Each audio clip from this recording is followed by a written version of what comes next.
তীব্র গরমে অতিষ্ঠ হয়ে বৃষ্টির জন্য মহা ধুমধামে দেওয়া হচ্ছে ব্যাঙের বিয়ে। বরকনের মতোই দুটি ব্যাঙের গায়ে রং মাখিয়ে এ বিয়ের আয়োজন হয়। আয়োজকদের বিশ্বাস, ব্যাঙের বিয়ে হলেই কেবল বৃষ্টি নামবে।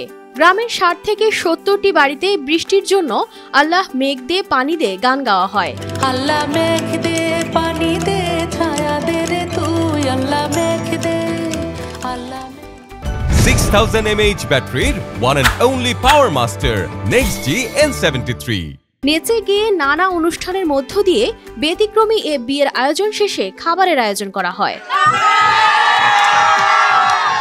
রাজশাহী জেলার চারঘাট উপজেলার তাতারপুর গ্রামে ইউসুফ আলী ও হাবিবা খাতুন নামের দুই শিক্ষার্থীর উদ্যোগে এ বিয়ের আয়োজন করা হয়। বর ও কনে ব্যাংকে কলার খোলে ঢুকানো হয়। খোলে ভর্তি বরবধূকে কাঁধে নিয়ে গ্রামে ঘুরে বেড়ান গ্রামবাসীরা। তারপর পানি দিয়ে গোসল করানো হয় ব্যাংকে। গোসল শেষে কলার খোল থেকে বের করা হয় কনেকে। তারপর উভয়ের গায়ে রং মেখে বিয়ে সম্পন্ন হয়। গ্রামবাসীর হৈ হুল্লোড়ের মধ্য দিয়ে শেষ হয় এ বিয়ের আয়োজন।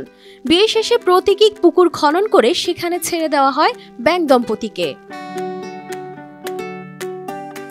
এছাড়া তীব্র গরমে দেশের বিভিন্ন স্থানে বৃষ্টির জন্য প্রার্থনা করছেন মুসল্লিরা। ইসলামে যেমন আছে বৃষ্টি বর্ষণের জন্য নামাজ, তেমনি দেশের বিভিন্ন অঞ্চলে রয়েছে ব্যাঙের বিয়ের এ রীতি। তবে কারো কারো কাছে এটি কুসংস্কার ছাড়া আর কিছুই নয়।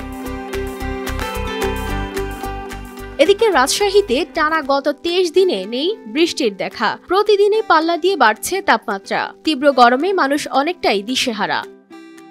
News desk, RTV।